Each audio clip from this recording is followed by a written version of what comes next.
Welcome to social post. నేను Nihal. So మనం ఇందాకలో నాకు రేవంత్ చల్మల్ గారు సర్టిఫైడ్ వెల్త్ మేనేజర్ నాకు కేసు ఎక్స్ప్లెయిన్ చేయడం జరిగింది. సో ఆ కేసు ఎందుకో నాకు కొంచెం ఇంట్రెస్టింగ్ అనిపించింది. దాని గురించి ఒకసారి మన సార్తో మనం మాట్లాడదాం.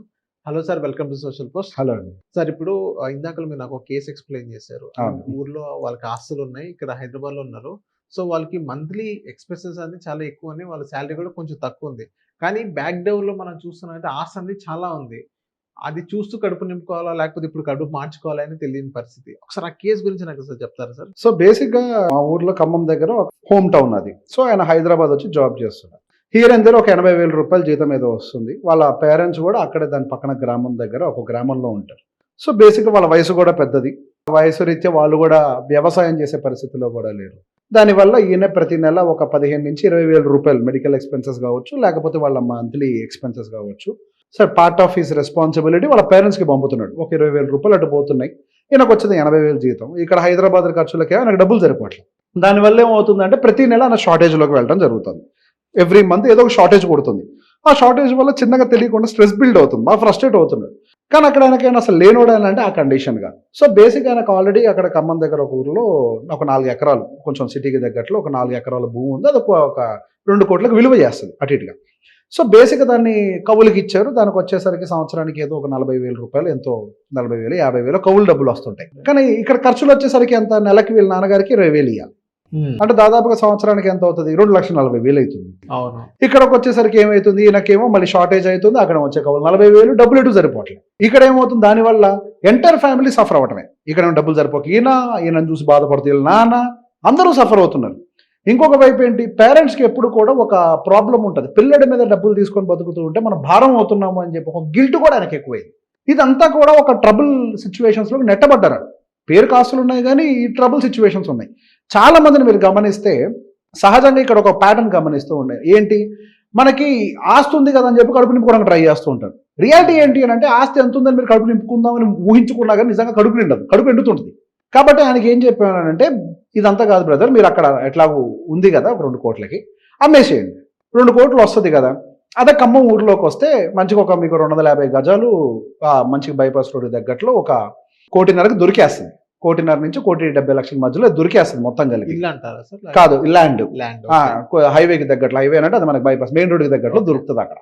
అది తీసుకోండి. అది తీసుకున్న తర్వాత దాని మీద ఒక 10 లక్షలు 15 లక్షలు ఖర్చు పెట్టి షట్టర్లు వేయండి. 250 గజాలు అంటే వర్స్ట్ కేస్ సినారియోలో 3 షట్టర్లు వస్తాయి.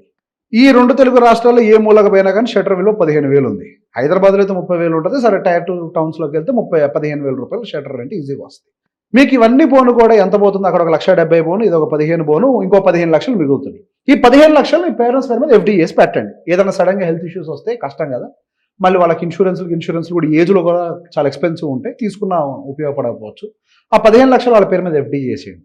ఇక్కడ ఏమవుతుంది, మీకు 1,50,00,000కి భూమి ఉంది, పైన మీకు ఒక 3 షట్టర్లు వేసారు కాబట్టి నార్మల్ రేకులు వేయండి. కన్స్ట్రక్షన్ స్లాబులు గీబులు వద్దు, రేట్లు ఎక్కువైతే 15 లక్షల్లో 3 షట్టర్లు అయితే ఈజీగా వచ్చేస్తాయి. మీకు రేకులు వేస్తే నెలకు 45,000 రెంట్ వస్తుంది. ఇప్పుడు మీ ఎగ్జిస్టింగ్ ప్రాబ్లం ఏమైంది, 80,000 జీతంలో 2 కుటుంబాలు బతకడం ప్రాబ్లం అవుతుంది. 2 ఆయనకేమో మెంటల్గా కొడుకు మీద డిపెండ్ అవుతున్నాను అనే ఒక గిల్ట్ ఫీలింగ్ ఉంది. అండ్ 3వది వచ్చేసరికి మీరు అప్పుల్లోకి వెళ్తున్నారు. ఇక్కడ ఏమైంది, ఇప్పుడు మీకు ఈ ప్లాన్ ఇంప్లిమెంట్ చేయడం వల్ల మీ దగ్గర 80,000 రూపాయలు క్యాష్ ఉంది, ప్లస్ 45,000 మీకు రెంటల్ ఇన్కమ్ వస్తుంది. పుట్టు గెదర్ మీకు 1,25,000 సుమారుగా మీకు రెవెన్యూ జనరేట్ అవుతుంది. సేమ్ 20,000 మీ నాన్నకి ఇచ్చేయండి. ఇప్పుడు మీ ఇన్కమ్ 80,000 నుంచి 1,05,000కి మారింది. అందులోంచి 20,000 మళ్ళీ మీ ఫాదర్కి ఇచ్చే పల్లె. అవును. మీకు అటు ఇటుగా అయ్యే అప్పు అంతా కొద్దిగే కదా, 5,000 అంత అవుతుంది అంటున్నాడు ప్రతి నెల. ఇంకా మీరు ఇప్పుడు సర్ప్లస్లోకి వచ్చారు, నెగిటివ్ కాదు. అండ్ బ్యూటీ ఇక్కడ ఏమవుతుంది అని అంటే, మీకు ఎవ్రీ ఇయర్ రెంటల్ ఇన్కమ్ పెరుగుతుంది. ఎందుకు, మళ్ళీ అది కమర్షియల్ సహజంగా 10% రెంటల్ ఇంక్రిమెంట్ ఉంటుంది. సో అది మీకు అడ్వాంటేజ్గా మారుతుంది. మరి అదేంటంటే అక్కడేమో 4 ఎకరాల భూమి కదా, మరి ఇక్కడేమో ఇది 250 గజాల భూమి, అంత పెద్ద భూమి తీసి ఇంత చిన్న భూమి ఏంటి, సహజంగా పేరెంట్స్ దగ్గర నుంచి వచ్చి కామెంట్.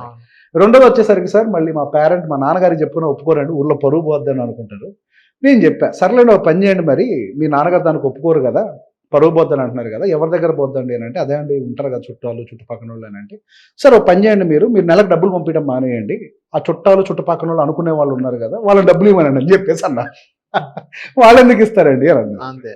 వాళ్ళు ఎందుకు ఇస్తారండి డబ్బులు అంటే, మరి వాళ్ళ గురించి మీరు ఎందుకు ఆలోచిస్తున్నారండి, అనుకుంటారు చేస్తారని, మీరేమో నెలకు 5,000 అప్పు చేస్తున్నారు, మీరేమో వాళ్ళు అడుగుకుంటారని భయపడుతున్నారా? ఇవన్నీ ప్రాక్టికల్గా వర్కౌట్ కావు. ఇక్కడ ఏమైంది, ఆయన ఆస్తి డబ్బుల్లో నుంచి వచ్చినటువంటి రెంటల్ ఇన్కమ్ని ఆయనకి ఇస్తున్నారు మీరు, ఆయనకి గిల్ట్ లేదు. నెగిటివ్ క్యాష్ ఫ్లో నుంచి సర్ప్లస్ క్యాష్ ఫ్లోకి మారారు. ఏదైనా ఎమర్జెన్సీ వచ్చినా మీ పేరెంట్స్ హెల్త్ ఇష్యూని చూసుకోవడం కోసం మీ దగ్గర అక్కడ ఒక 15 లక్షలు మళ్ళీ ఎఫ్డీలో డబ్బులు మిగిలినాయి. ఇది కదా బ్యూటిఫుల్గా కనిపించేది. ఇప్పుడు చెప్పండి అసలు మీకు ఇంకా అసలు ఎక్కడ ప్రాబ్లం ఉంది? ఇక్కడ ఇంకో ప్రాబ్లం కూడా సాల్వ్ అయిందండి. మీకు ప్రతి నెల మళ్ళీ రిటైర్మెంట్కి కూడా ప్లాన్ చేయాలి కదా. మీరు రిటైర్మెంట్కి లైఫ్లో ప్లాన్ చేసుకోవాల్సిన అవసరమే లేదు. ఎందుకు? ఈ రెంటల్ ఇన్కమ్ తరతరాల పాటు ఇస్తూనే ఉంటుంది. మీ నాన్నగారు తనంతరం ఆ డబ్బులన్నీ మళ్ళీ మీకే కదా వచ్చేది. మీకు ఇంకా మీరు సపరేట్గా మళ్ళీ రిటైర్మెంట్ కోసం ఒక రిటైర్మెంట్ ప్లానింగ్ చేయాల్సిన అవసరమే లేదు. లైఫ్ లాంగ్ మీకు డబ్బులు వస్తూనే ఉంటాయి. ఇది ఇక్కడతో ఆగుద్దా? నెక్స్ట్ తరానికి పాస్ ఆన్ అవుతుంది. ఎన్ని తరాల రిటైర్మెంట్ ఇక్కడతో సెక్యూర్ అయిపోతుంది. మీ నాన్న బతికాడు, మీరు బతుకుతారు, తర్వాత మీ పిల్లలు బతుకుతారు, ఉంచితే ఆ తర్వాత వాళ్ళు కూడా బతుకుతారు. బేసిక్గా ఒక్క చిన్న మార్పు మన లైఫ్లో చేసుకుంటే నెగిటివ్లో ఉండాల్సిన క్యాష్ ఫ్లో కాస్త సర్ప్లస్గా మారి మీ లైఫ్ లాంగ్ బతకడానికి, అంటే తరతరాలు బతకడానికి కావాల్సిన కార్పస్లు క్రియేట్ అయిపోతాయి. అవును, చిన్న మార్పు. అక్కడ ఊర్లో వాళ్ళు అనుకుంటారు, వీళ్ళు అనుకుంటారు అని అంటే ఏం మిగులుతుంది? ఏం మిగలదు. ఎందుకు? ప్రతిరోజు 4 ఎకరాల చుట్టూ మీ నాన్నగారు వాకింగ్ చేయడం తప్పిస్తే అది ఎందుకు పనికిరాదు ప్రాక్టికల్లీ స్పీకింగ్. దాని బదులు ఇక్కడ ఇన్కమ్ వస్తుంది. 20,000 కాబట్టి 25,000 ఇవ్వండి ఆయనకి, ఇంకా సుఖంగా బతుకుతారు. ఇప్పుడు మీరు నెగిటివ్లో బతుకుతున్నారు కదా, మరి మీ పిల్ల భవిష్యత్తు కోసం కూడా మీరు ఏం సేవ్ చేసుకుంటారు డబ్బులు? మరి రేపు ఆడపిల్లకి పెళ్లి చేయాలి, మరి బోల్డ్ కళలు ఉంటాయి. మరి ఊర్లో వాళ్ళు అనుకుంటారు కదా, బంగారం చేయించాలి, ఫంక్షన్లు చేయాలి. మరి అనుకుంటారు అన్న వాళ్ళ కోసం డబ్బులు దాచిపెట్టాలి ఇక్కడ. మరి ఇక్కడ నెలకు అప్పులు చేస్తున్నారు మీరు. మరి ఎట్లా చేస్తారు ఇవన్నీ? అన్నిటికీ ఒకే solution, reallocating the properties. Basic ఎప్పుడైనా సరే reallocating the property is very important.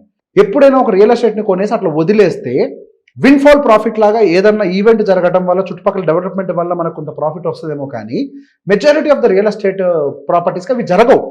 ఎంతో మంది రియల్ ఎస్టేట్లు కొని ఎటు పెరగక అక్కడ మూలిగిపోతున్నాయి ఎన్నో ఉన్నాయి. ఎప్పుడైనా మనం ఇంకొక విషయం గుర్తుపెట్టుకోవాల్సింది ఏంటి అని అంటే, మనం వ్యవసాయం చేసేటువంటి వ్యక్తులం కాదు. ఆయన ఒక సాఫ్ట్వేర్ ఉద్యోగి, రైట్? నువ్వు వెళ్ళి మళ్ళీ వ్యవసాయం చేయగలుగుతావా? ప్రాక్టికల్లీ సాధ్యం కాదు. మరి వ్యవసాయ భూమి వల్ల నీకేం అదనంగా వస్తుంది? నీకు వచ్చేది కదా, ఇప్పుడు నీ ప్రాపర్టీ నుంచి నీకు ఇన్కమ్ రావాలి. ఈ ఫార్ములా ఉంటుంది కదా, money should make money. Your property is already a money oriented లాగా మనం ట్రీట్ చేయాలి. మళ్ళీ దాని నుంచి మనీ జనరేట్ చేయకపోతే what is the point you are having a property? నీ ప్రాపర్టీ మళ్ళీ డబ్బులు సంపాదించాలి. ఆ రోజుల్లో ఊర్లలో 50 ఎకరాలు 100 ఎకరాలు పెట్టుకుని ఉన్నారు అని అంటే వాళ్ళు వ్యవసాయం చేసేవాళ్ళు. అన్ని ఎకరాల మీద డబ్బులు వచ్చాయి. వాళ్ళ వృత్తి అది. వృత్తికి తగ్గట్టుగా వాళ్ళు అన్ని భూములు పెట్టారు. It worked out. కానీ వృత్తి ఇప్పుడు ఇది కాదు కదా. అవును, ఆ వృత్తిలో ఉన్నవాడు చేసుకుంటాడు అదే పని. ఆ వృత్తిలో ఉన్నవాళ్ళు చేసుకోవడం వల్ల ఎటువంటి నష్టం లేదు. కాబట్టి సాధ్యమైనంత వరకు మీకు దీనివల్ల ఉపయోగం లేదు అని అంటే క్యాష్ జనరేటింగ్ ఎసెట్గా మార్చడం చాలా అవసరం. నేను తీసుకొచ్చి మ్యూచువల్ ఫండ్లో డబ్బులు పెట్టమని నేను చెప్పట్లే. తీసుకెళ్ళి మళ్ళీ ఇంకో రియల్ ఎస్టేట్ ఎసెట్ కొనుక్కోండి, దాని నుంచి క్యాష్ ఫ్లో క్రియేట్ అవుతుంది. Real estate is really good. And number 2, భారతదేశంలో జనాభా పెరిగే కొద్దీ రెంటల్ డిమాండ్ బై డిఫాల్ట్గా పెరుగుతుంది. అది మోస్ట్ కామన్ థింగ్. 2, మనకి రెసిడెన్షియల్ హౌసెస్ కోసం అని చెప్పేసి కావాల్సినంత స్పేస్ దొరుకుతూనే ఉంటుంది. అవసరాన్ని బట్టి బిల్డింగ్ హైట్ పెంచుకుంటూ పోతే స్పేస్ క్రియేట్ అవుతూ ఉంటుంది. కమర్షియల్కి క్రియేట్ అవుతుంది స్పేస్ అట్లా? ఎప్పటికీ కాదు. కమర్షియల్కి ఎప్పుడు రోడ్డు మీద ఉండే బిట్టే, ఇక అంతే, దానికి ఇంకో దారే లేదు, రైట్? మరి అట్లాంటి ఒక కమర్షియల్ ప్రాపర్టీని ఎర్లీ ఏజ్లో క్రియేట్ చేసుకోవాలి, కానీ తర్వాత కావాలంటే మీకు దొరుకుద్దా కమర్షియల్ ప్రాపర్టీ? దొరకదు. 2, గ్రోత్ విషయంలో మనం కంపేర్ చేస్తే, అగ్రికల్చరల్ ల్యాండ్తో కంపేర్ చేస్తే అర్బన్ ల్యాండ్ ఫాస్ట్గా పెరుగుద్ది. ఆ సింపుల్ ఫార్ములా అది. ఇక్కడ ఏం చూస్తున్నాం, అక్కడ ల్యాండ్ సైజ్ పెద్దది, ఇక్కడ ల్యాండ్ సైజ్ చిన్నది. ఎప్పుడైనా సరే ల్యాండ్ గ్రోత్ అనేది పర్సంటేజ్లో పెరుగుద్దా, సైజును పెట్టి పెరుగుద్దే? పర్సంటేజ్ కదా. ఈ సంవత్సరం ఇంత పర్సంటేజ్, వచ్చే సంవత్సరం పర్సంటేజ్, జస్ట్ కాంపౌండింగే కదా ఈ ఫార్ములా అంతా కూడా. మళ్ళీ మరి what is the point you having so much of big parcel of land? దానివల్ల మీకు ఉపయోగం జరగదు. అవసరాన్ని బట్టి రీలొకేట్ చేసుకోండి. I know few people. ఒక ఆయన నన్ను కలిసాడు, వాళ్ళ నానిచ్చిన ఆస్తుల్ని రీలొకేట్ చేస్తూ ఆ మధ్యలో వచ్చిన ప్రాఫిట్ తోటి లైఫ్ అంతా బతికాడు. మంచి సఫారీ కార్ మెయింటైన్ చేస్తూ డ్రైవర్ని పెట్టుకోండి. ఆయన ఇంకేం చెయ్యరు అని చెప్తాడు ఎవరికి వచ్చి, రేవంత్ ప్రతి శుక్రవారం సినిమాకి వెళ్ళి రేవంత్ మంచిగా ఎందుకు కష్టపడుతున్నావు అని. అది తెలివి, స్మార్ట్నెస్. ఆయనకు తెలుసు ఏ టైంలో ఎట్లా చేయాలి. మరి అట్లా చేయమని నేను చెప్పట్లేదు, at least rental plan something. Okay, so thank you sir మా సోషల్ పోస్ట్ వచ్చినందుకు. Most welcome.